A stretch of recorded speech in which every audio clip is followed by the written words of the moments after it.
하나님 말씀 봅니다. 디모데후서 1장 6절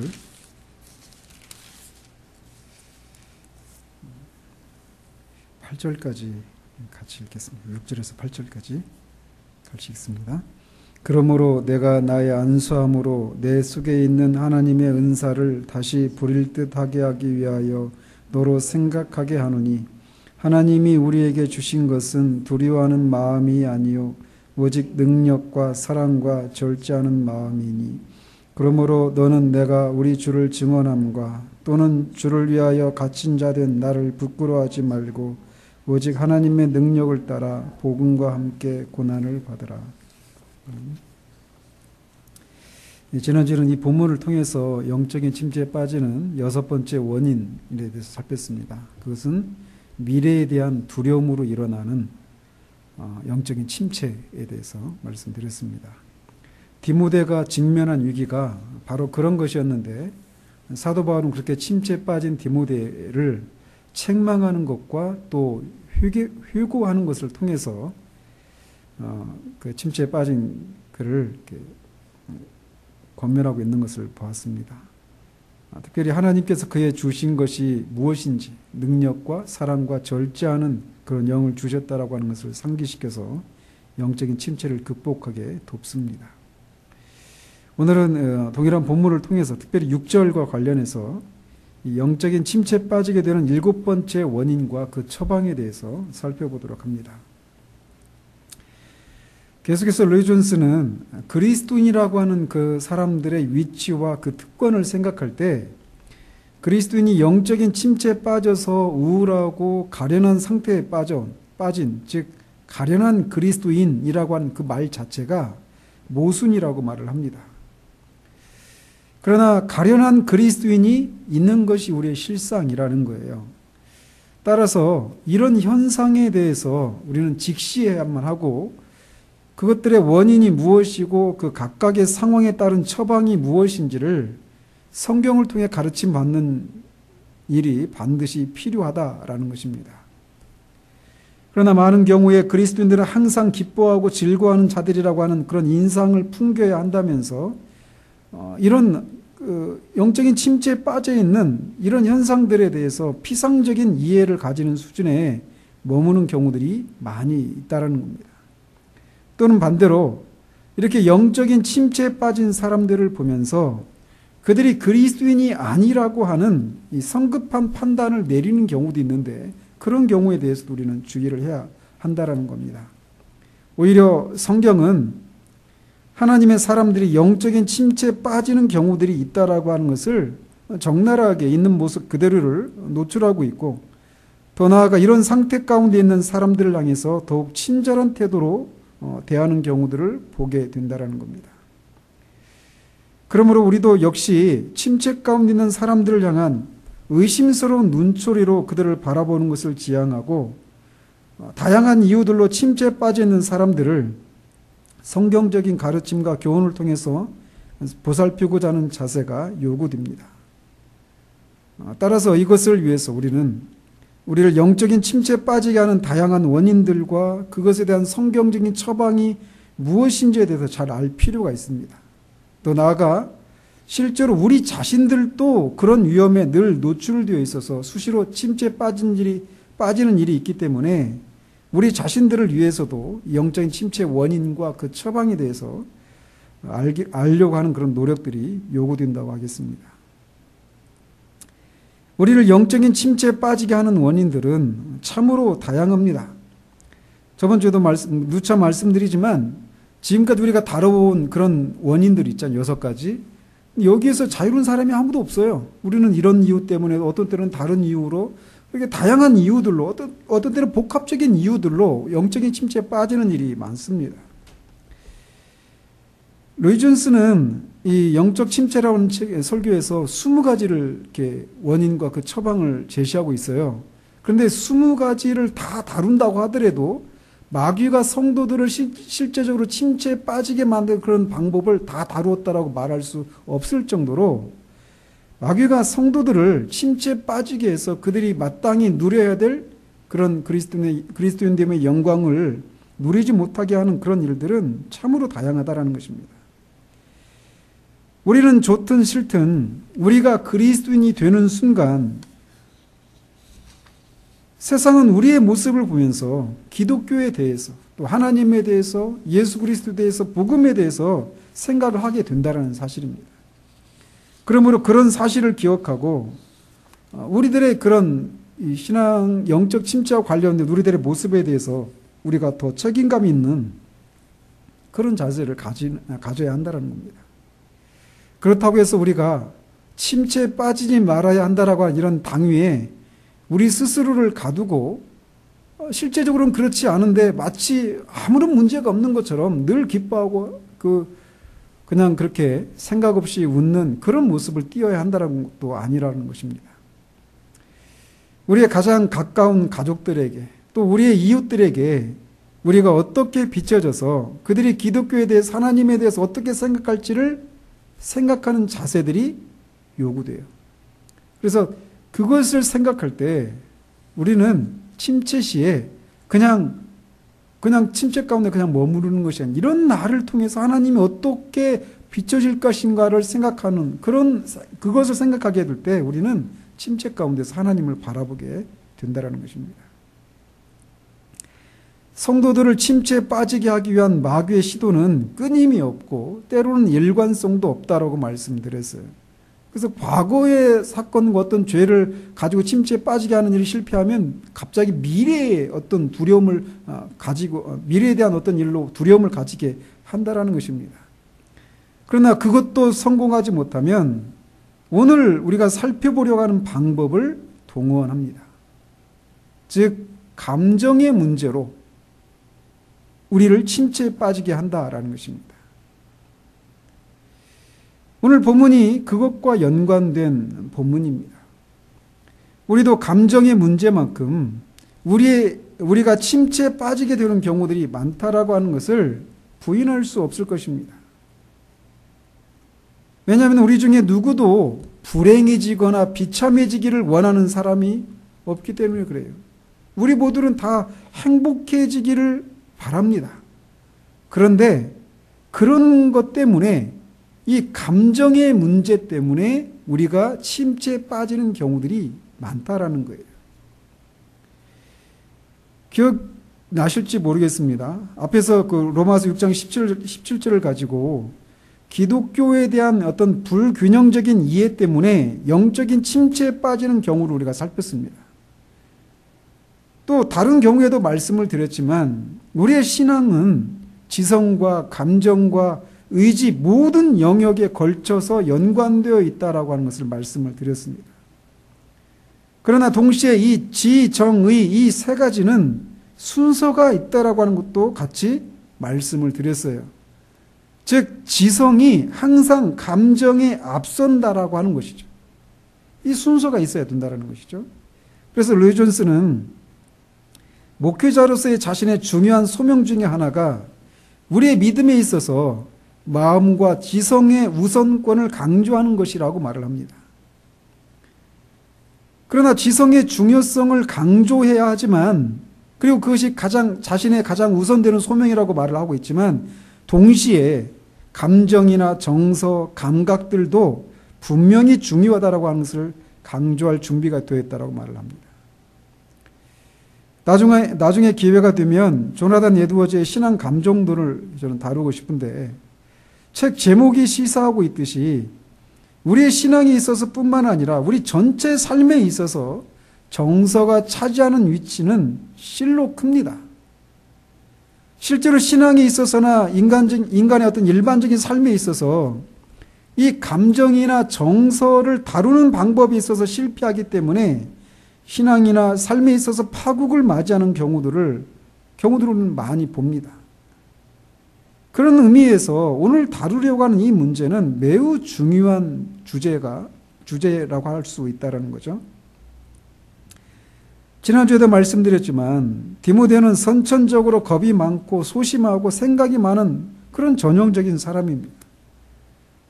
이런 기질을 가진 그는 미래에 대한 두려움으로 침체되어 있었어요. 그런 기질의 소유자는 다른 사람보다 더 침체되기 쉽습니다. 말씀드렸지만 우리가 거듭나도 선천적으로 타고난 기질은 변함이 없습니다. 그래서 구원받기 전에 이런 기질로 인해서 침체되기 쉬운 성향의 사람은 구원받은 이후에도 이런 이유로 인해서 어려움을 겪게 되어 있어요. 처음에 이 기질의 문제에 대해서 다루었던 것을 우리가 잘 기억해야 합니다. 따라서 자신이 어떤 기질인지를 아는 것은 우리가 이 직면하게 될 위험이 무엇인지를 어느 정도 알고 그것에 잘 대비하게 만들어 줄 것입니다.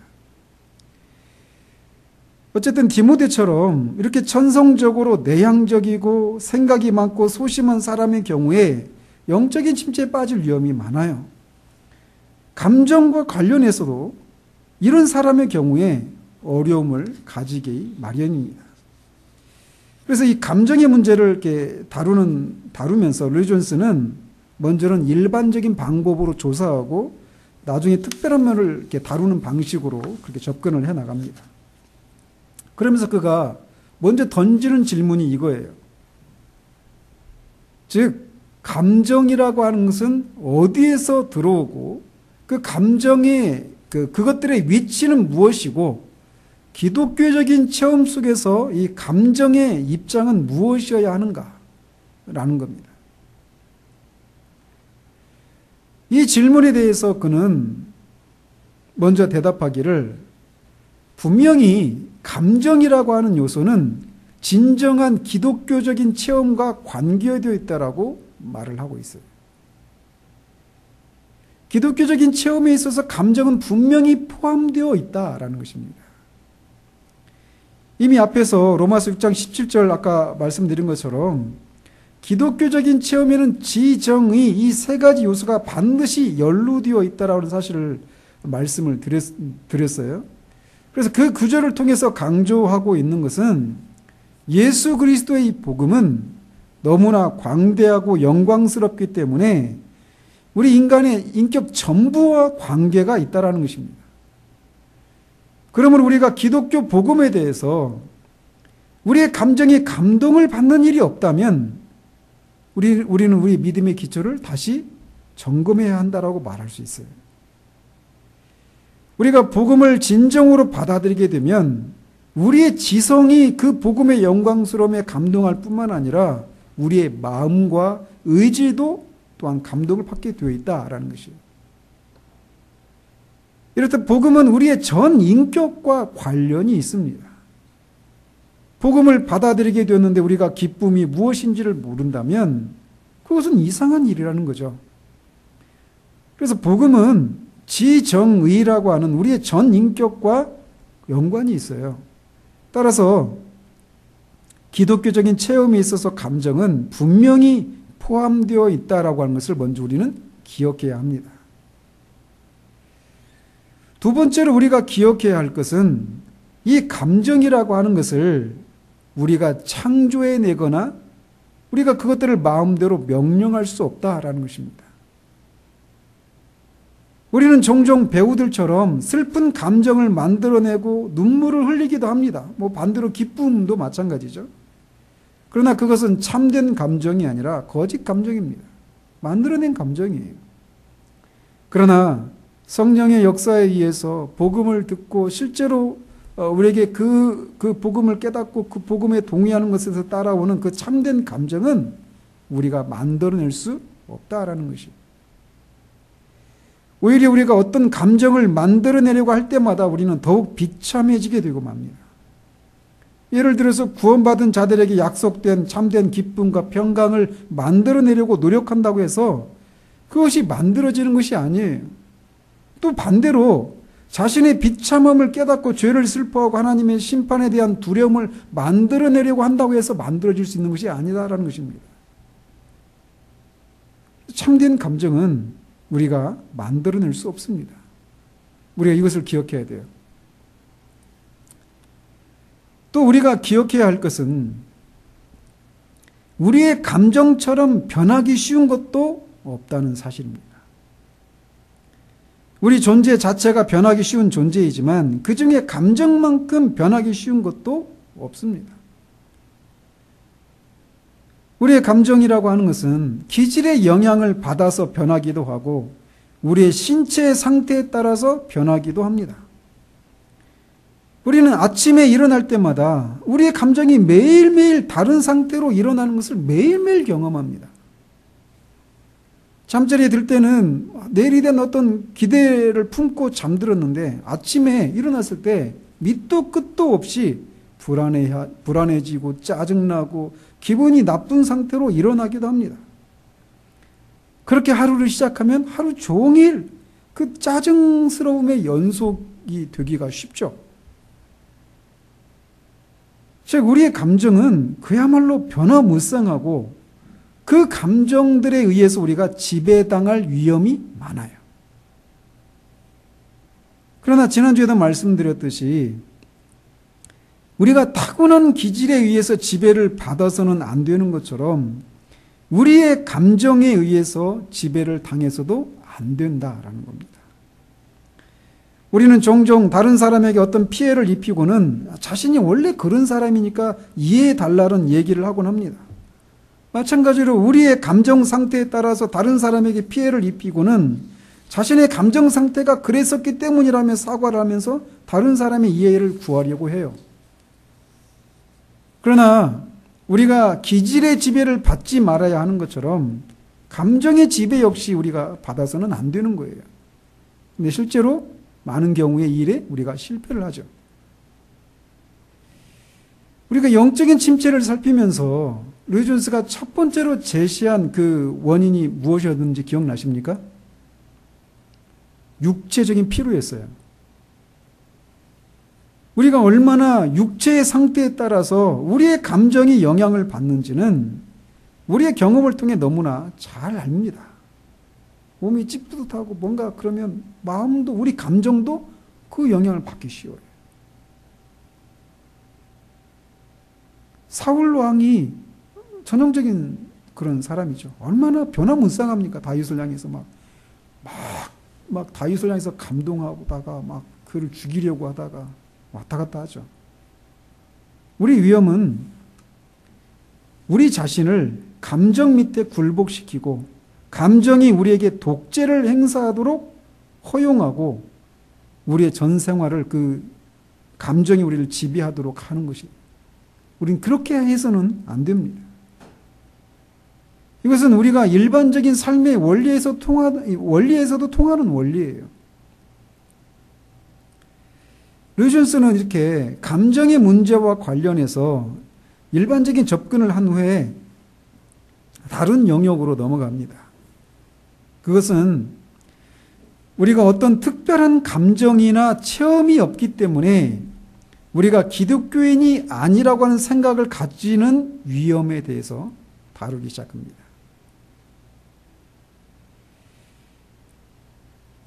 이 감정과 관련해서 영적인 측면에서 일어나는 가장 흔한 경우가 바로 이런 것이라고 할 수 있어요. 우리는 책을 통해서든지 어떤 간증을 통해서든지 어떤 사람이 경험한 어떤 놀라운 체험에 대해서 듣고 나는 저런 경험을 해본 적이 없는데 라고 말하면서 자신이 과연 기독교인인가 하는 의문에 사로잡힌 경우들이 많습니다. 앞에서도 말씀드렸듯이 감정은 기독교적인 체험에 있어서 분명히 관련이 있습니다. 그렇지만 이게 중요한데 우리가 어떤 특별한 감정을 갖지 못했다라고 하는 단 한 가지 사실이 우리가 기독교인이 아니라고 하는 것을 의미하기에는 충분하지 못하다라는 것이 이 차이를 아시겠습니까? 언뜻 모순처럼 보이는 이 말을 우리가 좀 더 살펴볼 필요가 있습니다. 다시 한번 말씀드리지만 참된 기독교적인 체험에 있어서 감정은 본질적인 것이에요. 반드시 연관되어 있습니다. 있어야 합니다. 그러나 만일 우리가 어떤 특별한 감정을 본질적인 것으로 가정한다면 비록 우리가 전 생애를 통해서 진정한 기독교인으로 지낸다 할지라도 우리는 마귀의 희생물이 되기가 쉽고 우리의 전 생애를 불행 중에 허송하고 비참 속에 속박되어지고 말 것이라고 루이 존스는 말하고 있어요. 루이 존스는 이 문제가 어떤 사람의 기질이나 때로는 어떤 국민성, 때로는 어떤 교파의 문제이기도 하다고 주장을 합니다. 예를 들어서 이 아일랜드, 영국의 그 위에 있는 아일랜드와 웨일즈 또 스코틀랜드 그 고지대에 사는 켈트족들 있는데 그 사람들 중에 어떤 기독교인들은 기독교인이 너무 행복한 것은 잘못이라기까지 말할 정도라고 말합니다. 그들은 감정을 너무 두려워해서 행복과 기쁨에 대한 감정은 거의 거짓된 것에 기인하다고 말할 정도라는 거예요. 그래서 그 켈트족의 이 사람들에게 있어서 어떤 감정을 표현하고 한 이런 것들은 굉장히 이렇게 금기시되고 심지어는 잘못된 것이라고까지 말할 정도라는 것이죠.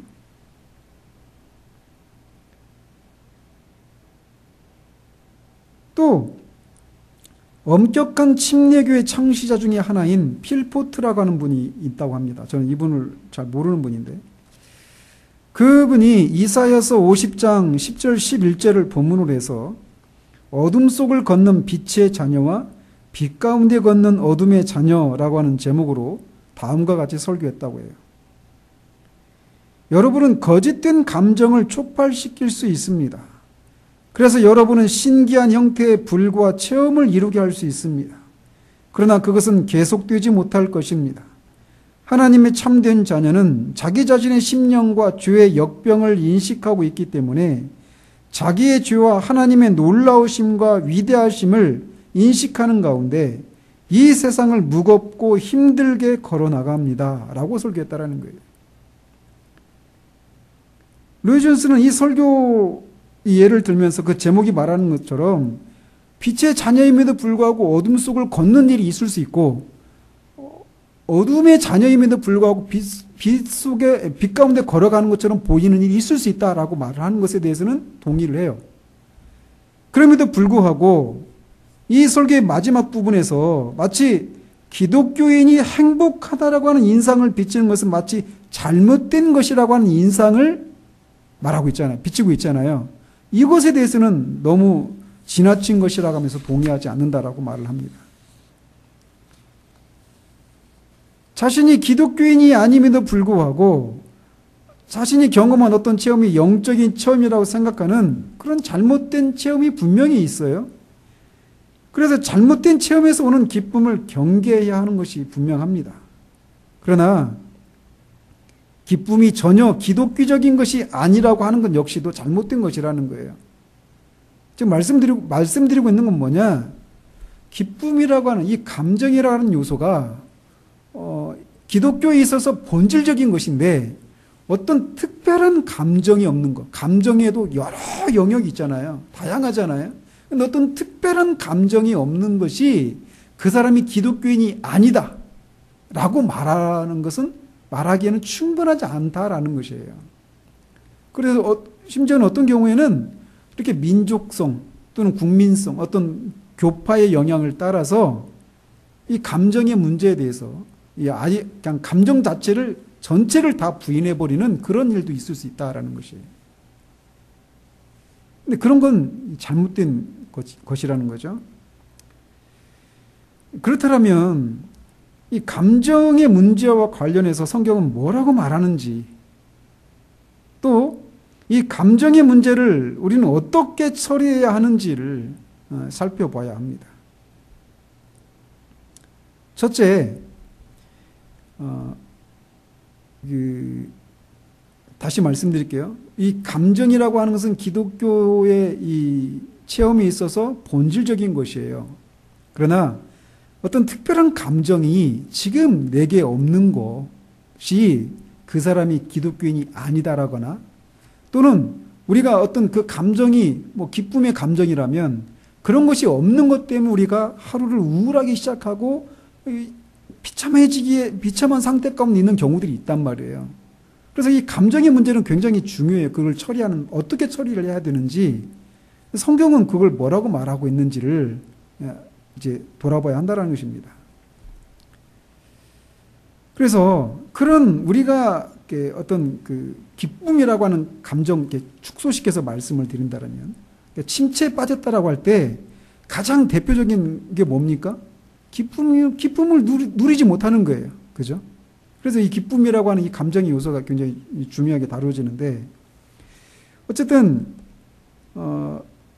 만약에 우리가 이 침체되어 있다면, 그래서 기쁨의 감정을 잃어버린 상태 가운데 있다면, 그런 경우에 우리는 어떻게 해야 되는가를 다룰 때 가장 먼저 우리가 처리해야 될 것은, 내가 이 기쁨을 잃어버려야 할 이유가 없다라고 하는 것을 먼저 분명히 해야 한다라는 거예요.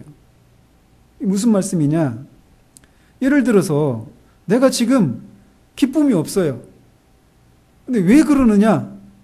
내가 만약에 성령을 근심시키고 슬프게 하는 그런 어떤 죄악된 상태 가운데 있다면 내 안에서 그런 기쁨이라고 하는 것이 없는 것은 너무나 당연합니다. 뭐 말을 할 필요가 없죠. 그래서 우리 양심이 계속해서 우리의 죄악에 대해서 지적하고 꾸짖고 있다라면 우리가 당연히 죄책감이 들고 기쁨이 사라지는 것은 당연한 거예요. 그런 상황에서 우리 양심을 달래려고 애를 쓰는 것은 아무런 소용이 없습니다. 그래서 이렇게 우리가 죄악 가운데 있기 때문에 기쁨을 잃어버린 경우라면 우리가 해야 될 게 뭐겠어요? 우리의 죄를 정직하게 인정하고 우리의 죄를 회개하고 하나님께 우리의 죄를 고백하는 것이 필요하죠. 그리고 만일 우리가 우리의 죄를 자백하면 그럼 미쁘시고 의로우사 우리 죄를 사하시고 모든 불의의 소리를 깨끗하게 하실 것이다라고 하니 이 말씀을 우리가 믿어야 돼요. 그래서 우리가 우리의 감정을 어떻게 처리할 것인가라고 하는 것을 다루기에 앞서서 이런 기쁨이라고 하는 감정이 없을 수밖에 없는 원인을 먼저 제거하는 것이 요구된다라는 거예요. 그런 연후에 죄가 없음에도 불구하고 우리에게서 마땅히 있어야 될 감정이 없거나 또는 없어야 될 감정이 찾아오는 경우에 그 감정의 문제를 어떻게 다뤄야 되는가를 살펴야 된다는 거예요. 그럼 그런 경우에는 어떻게 해야 되는가라는 겁니다. 그런 경우에는 먼저 우리에게 요구되는 것은 우리의 감정에 너무 많이 집중하는 과오를 피해야 한다는 것입니다. 기독교적인 체험에 있어서 감정은 본질적입니다. 그러나 감정이 중심이 되어서는 안 된다라는 거예요. 우리는 이 일에 많은 경우에 실패합니다.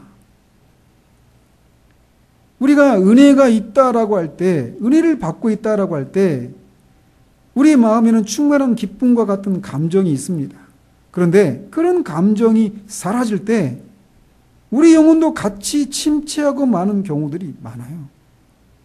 기쁨의 감정이 우리 가운데 사라지면 같이 침체하는 거예요. 그리고 기독교인의 그런 삶의 어떤 생기도 없고 그냥 우울하고 비참한 가운데 있게 된다는 것이죠. 그렇게 되는 이유는 뭐냐? 우리가 우리의 감정을 맨 첫 자리에 두고 있기 때문에 일어나는 현상이라는 거예요, 그게. 전에도 말씀드렸지만 지정의 이것은 반드시 있어야지만 순서가 있다는 것을 우리가 항상 염두에 둬야 돼요. 그래서 감정이 맨 첫 자리를 차지하기 위해서는 안 된다라고 하는 것입니다. 만약 이 순서를 따르지 않으면 우리는 필연적으로 불행해지게 되어 있습니다. 근데 많은 경우에 우리가 이것에 실패해요. 그냥 내가 기분이 안 좋아요. 우울하고. 그러면 그냥 그 상태에 그냥 계속 가는 거예요. 감정이 우리를 지배하도록. 우리가 기억해야 될 것은 감정이라고 하는 것은 항상 다른 어떤 무엇의 결과로 따라 나오는 것이어야지 그것이 가장 앞에 있어서는 안 된다라는 것입니다.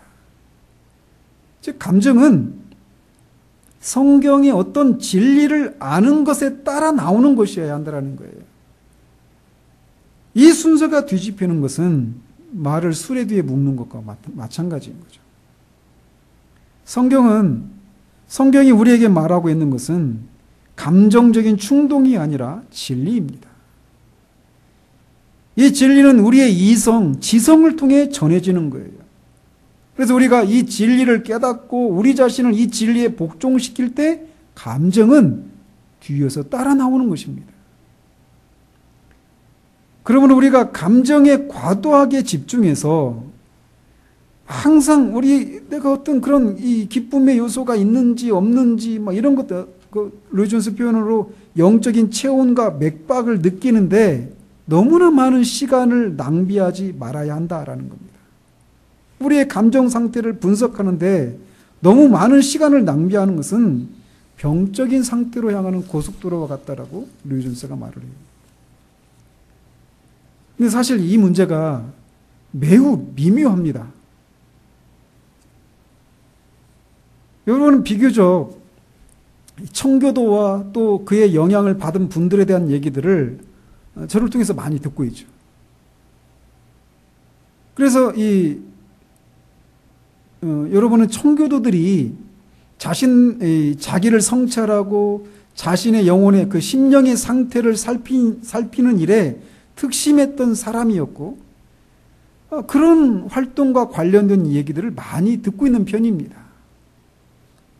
그래서 그 청교도들의 이 관심은 우리가 어떤 신학적인 어떤 논쟁에만 관심을 갖다가 메마른 신앙, 혹은 죽은 정통의 위험에 빠지지 않도록 경고하는 것들을 우리는 자주 듣고 있어요.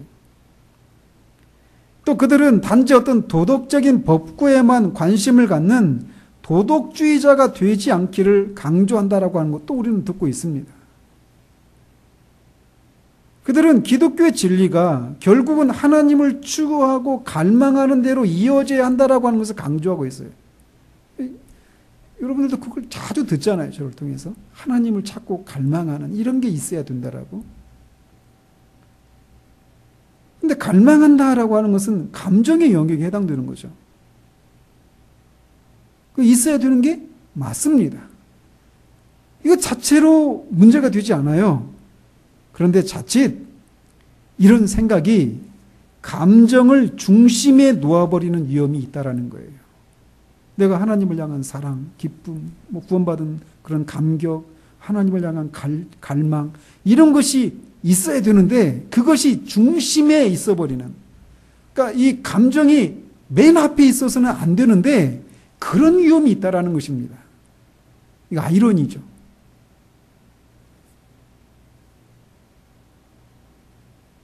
로이 존스는 헨리 마틴이라고 하는 사람을 처음에 예를 들었었어요. 기억나십니까? 그 영국의 그 제2의 데이비 브레이너드라고 불렸던 그 선교사. 그 일지 이렇게 보면 막 병적인 그런 자기 성찰. 그래서 결국은 늘 어떤 이렇게 비참한 가운데 빠지는 그런 성향이 있었던 그 헨리 마틴이라고 하는 분을 이렇게 처음에 예를 들었었는데, 그런 것처럼 토마스 셰퍼드라고 하는 목사도 영국 출신인데 미국에 가서 활동했던 그 목사님인데, 그분도 자신을 비참하게 만드는 데 있어서 가장 전형적인 사람이었다라고 로이 존스는 말합니다. 그래서 그 셰퍼드 목사도 그의 감정과 거짓된 감정에 대한 커다란 관심 때문에 항상 침체되어 있었다라고 로이 존스는 말해요. 그러니까 내 감정의 상태가 이 거짓된 감정의 상태는 아닌지 또는 참된 감정의 상태는 아닌지 이것을 막 너무나 과도하게 돌아보고 하는 데 있다가 침체에 빠진 그런 사람이었다는 거죠.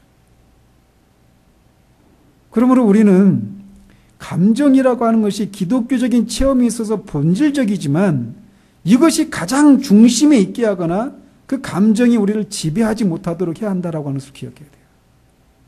굉장히 중요합니다. 참으로 우리가 알아야 할 것은 세상에서 기쁨과 행복의 감정 사이에는 전적으로 다른 점이 있다라고 하는 것입니다. 성경은 우리에게 항상 기뻐하라라고 말을 합니다. 주 안에서 항상 기뻐하라. 내가 다시 말하노니 기뻐하라라고 사도가 필리포 교인들을 통해서 말하고 있어요. 기뻐하라. 명령입니다. 그렇지만 세상에서 기뻐하는 것과 행복하게 되는 것에는 차이가 있다라는 것입니다. 우리는 우리 자신을 행복하게 만들 수는 없지만 기쁘게 할 수는 있다라는 거예요.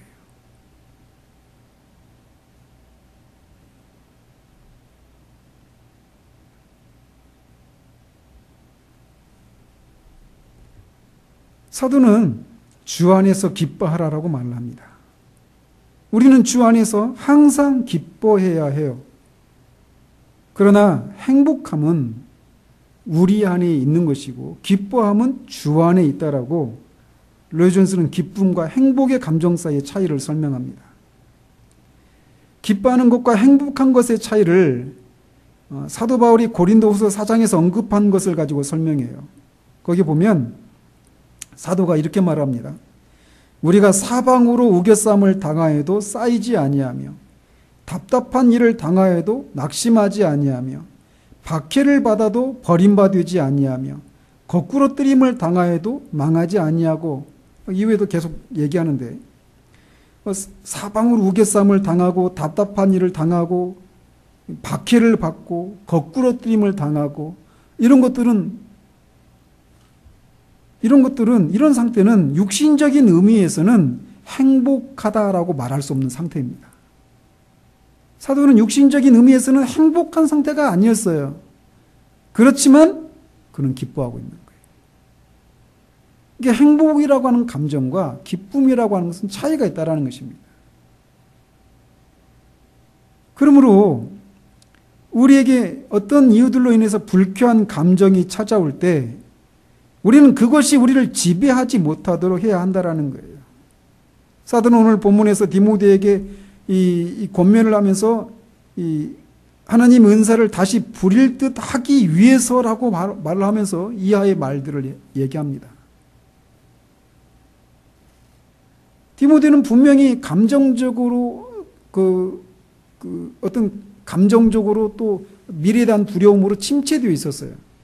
자기에 있어야 될 감정이 없는 것 때문에 또는 없애야 될 것들이 자기 그 감정에서 지배를 받는 그런 이유로 인해서 말이죠. 어떻게 하면 우리가 불쾌한 감정이 우리를 지배하지 못하고 은사를 부릴 듯 하게 할 수 있는가라는 겁니다. 그것은 첫 번째 이 영적인 침체에 빠질 때 우리가 해야 될 첫 번째 처방이 무엇이었죠? 바로 우리 영혼에게, 우리 스스로가 우리에게 말하는 거예요. 우리 영혼이 우리에게 말하도록 하지 않고 우리가 우리 영혼에게 말해야 된다. 이렇게 말씀드렸잖아요. 그걸 해야 한다는 것입니다. 그래서 우리는 우리 영혼에게 우리가 누구이고 어떤 사람인지를 상기시켜야 한다는 거예요. 그래서 우리 자신에게 불쾌한 감정이 찾아올 때 나는 너에게 지배되지 않을 것이다. 이 불쾌함이 나를 지배하지 못하도록 할 것이다. 나는 이것을 무시한다라고 말하고 일어나서 걸으며 무엇인가를 해야 한다는 것입니다. 감정이 우리를 지배하도록 해서 그냥 주저앉아 있는 것이 아니라 그 감정이 우리를 지배하지 못하도록 우리 자신에게 말을 하면서 무엇인가를 해야 한다는 거예요. 앞에 그 필포트 목사가 어둠 속을 걷는 빛의 자녀라고 말을 했잖아요. 어둠 속입니다. 어떤 느낌이 없어요. 주님이 나와 함께 하시지 않는 것 같고 나를 기뻐하시지 않는 것 같아요. 우리 삶이 굉장히 행복하지 않은 상황들이에요. 그래서 마음이 기쁘지가 않습니다. 불쾌합니다. 우울합니다. 두렵습니다. 그런데 거기서 그 감정이 우리를 지배하도록 하는 것이 아니라 그걸 거부하는 거예요. 그것을 뿌리치고 그 불쾌한 감정이 우리를 지배하지 못하도록 해야 한다는 것입니다. 그럼 어떻게 해야 되느냐? 우리가 믿어야 할 것을 붙들어야 한다는 거예요. 그 상황에서. 성경은 단 한 번도 우리의 감정에 의해서 구원을 받는다고 말하고 있지 않습니다. 단 한 번도 감정을 맨 처음 자리에 두고 있지 않아요.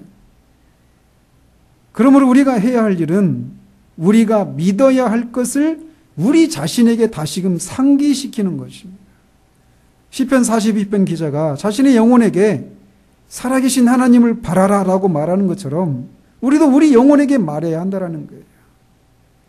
우리의 감정 상태가 아니라 믿음의 대상이신 하나님을 믿고 바라보라고 말해야 한다는 거예요. 비록 우리가 이런저런 체험을 하지 못하고 느끼지 못하고 있다 하더라도 나는 성경을 믿는다라고 말을 해야 합니다. 성경이 하나님의 말씀임을 믿고 그것에 내 영혼을 의탁한다고 말해야 해요. 감정이 아니라 믿음을 맨 처음 자리에 놓고 그것을 굳게 붙잡아야 한다라는 것입니다. 즉 우리가 믿어야 할 진리를 먼저 우리 자신에게 상기시키고 그것을 붙잡는 일이 있어야 한다는 거예요. 그래서 진리를 우리 영혼에게 우리 스스로가 말하는 거예요. 저는 더 실제적인 것을 여러분에게 제안을 합니다.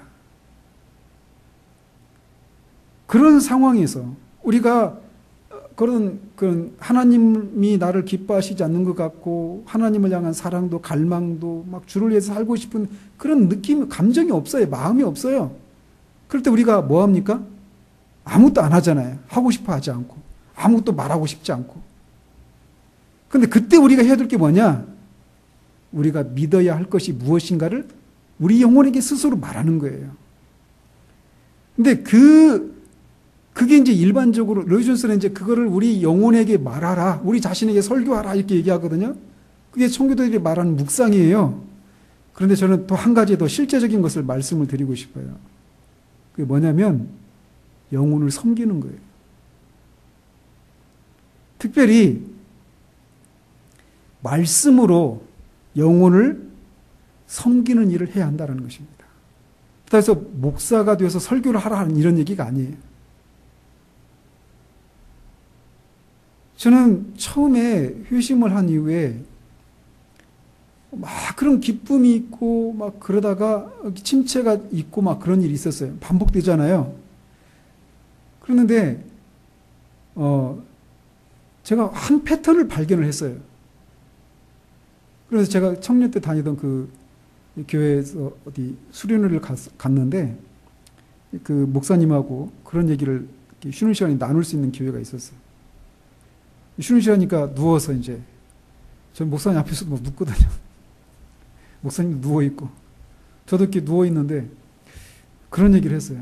목사님, 근데 제가 가만히 보면 저도 막 힘들고 그래서 내가 어떤 하나님에 대해서 어떤 얘기도 하고 싶지 않은데 그때마다 그런 저를 필요로 하는 사람들이 저한테 붙는다고.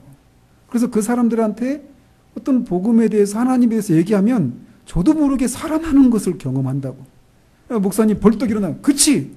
하면서 네가 그럴 때마다 그분 표현대로 떨거지들이 붙지 이렇게 표현하더라고요. 제가 이거를 목회를 하면서 계속 경험해요.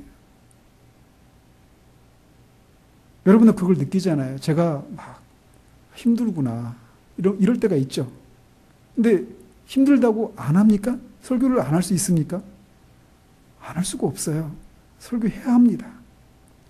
근데 진리를 우리 영혼에게 말하는 거를 해야 된다고 그랬잖아요. 침체 가운데 있을 때 어떤 감정이 우리를 지배하려고 할 때. 근데 그거는 내가 다른 사람에게 진리를 말하는 그 일을 할 때 1차적으로는 다른 사람에게 진리를 말하고 있는 거지만 그 진리를 말하고 있는 내가 또 제가 듣고 있는 거예요. 근데 돌아보면 그런 진리를 말하다 보면 어느새 제 영혼이, 제 마음이 뜨거워져 있는 것을 봐요.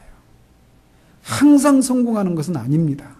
그런데 항상 그런 방식으로 영혼이 회복되는 걸 봐요. 그래서 실제적인 방법이에요. 근데 어때 우리는 그런 마음이 없을 때 우리는 안 해버리거든요. 그죠? 안 하고 싶고. 그게 침체거든요, 사실. 근데 그럴 때 우리가 하는 거라는 거예요. 진리를 우리에게 말해야 돼요. 더 구체적으로는 더 실제적인 측면에서는 그 진리를 누군가에게 말하는 그 일을 할 때 우리 영혼이 회복되는 것을 봐요. 제가 종종 그런 말을 하잖아요. 제가 막 얘기를 하다 보면 제가 막 이렇게 살아난다라고 얘기하잖아요. 그게 그겁니다.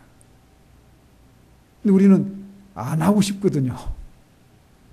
그러니까 계속 어려운 거예요.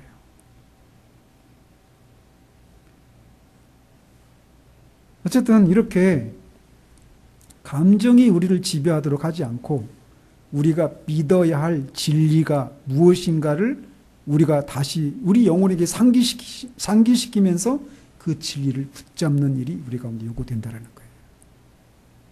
그런 면에서 앞에서 언급했던 필포트 목사가 뭐라요? 빛의 자녀가 어떤 때는 어둠 속을 걷고 있는 때가 있습니다. 그런 때 빛의 자녀가 해야 될 일은 뭐냐? 어둠 속에서도 계속 걷는 거예요. 그런 주저앉아서 자신을 불쌍하게 생각하지 말아야 합니다. 그런 어둠 속에서 비록 주님의 얼굴을 보지 못하지만 그럼에도 불구하고 주님이 거기 계심을 믿고 빛의 자녀처럼 계속해서 걸어야 합니다. 더 나아가 우리가 행복해지기를 구하는 동안 우리는 행복해질 수 없습니다. 그러나 거룩함과 의를 추구할 때 우리는 행복해져 있는 우리를 발견하게 될 것이에요. 행복해지기를 구하는 자보다 복이 있다라고 주님 말씀하시지 않습니다. 의에 줄이고 목마른 자가 복이 있다라고 말씀하셔요. 우리가 거룩함과 의를 추구할 때 어둠 가운데 있음에도 불구하고 그래서 주님이 얼굴이 나에게 보이지 않고 주님의 사랑과 그런 느낌이 나한테 전달되지 않아도 그런 어둠 속에서도 빛의 자녀처럼 의를 추구하고 거룩함을 추구해나가는 그 일을 행할 때 우리가 회복되어지는 우리를 보게 된다는 것입니다. 우리가 기쁨의 감정이 사라질 때 우리가 해야 할 일은 그 감정 자체의 회복을 구하지 말고 있는 모습 그대로 주님께 나아가서 그분을 찾아야 합니다.